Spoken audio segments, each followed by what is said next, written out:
Families of British troops killed in the Iraq War are closing in on their £150,000 target after launching a public campaign to fund legal action against Britain's then Prime Minister Tony Blair.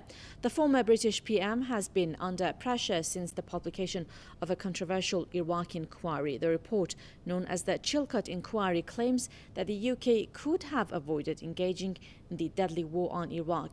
Amina Taylor reports from London.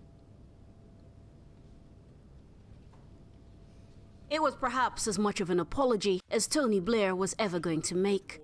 In the wake of the fallout from the Chilcot report, Blair sought to directly address his critics.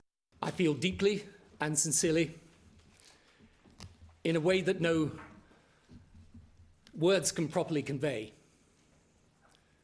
the grief and suffering of those who lost ones they loved in Iraq, whether members of our armed forces, the armed forces of other nations, or Iraqis.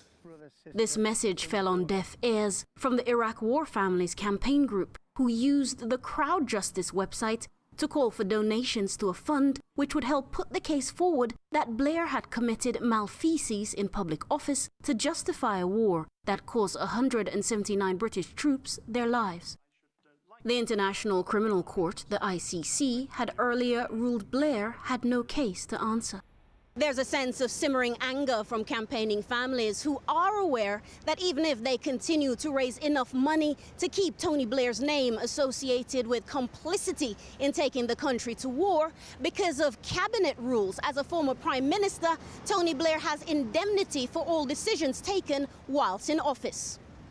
This does not mean that Tony Blair has got off scot-free. He has indemnity in so much as he doesn't have to pay a penny towards a case. But they can bring a civil case, and as you say, well done to them. They've managed to raise in 2 weeks just over £100,000 now, which actually a lot of the money, sadly, will just go to lawyers to pore over the 2 million word document to see if there is any case in the first place.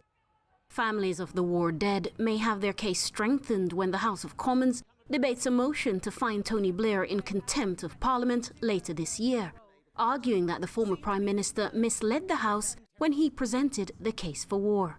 Amina Taylor, Press TV, London.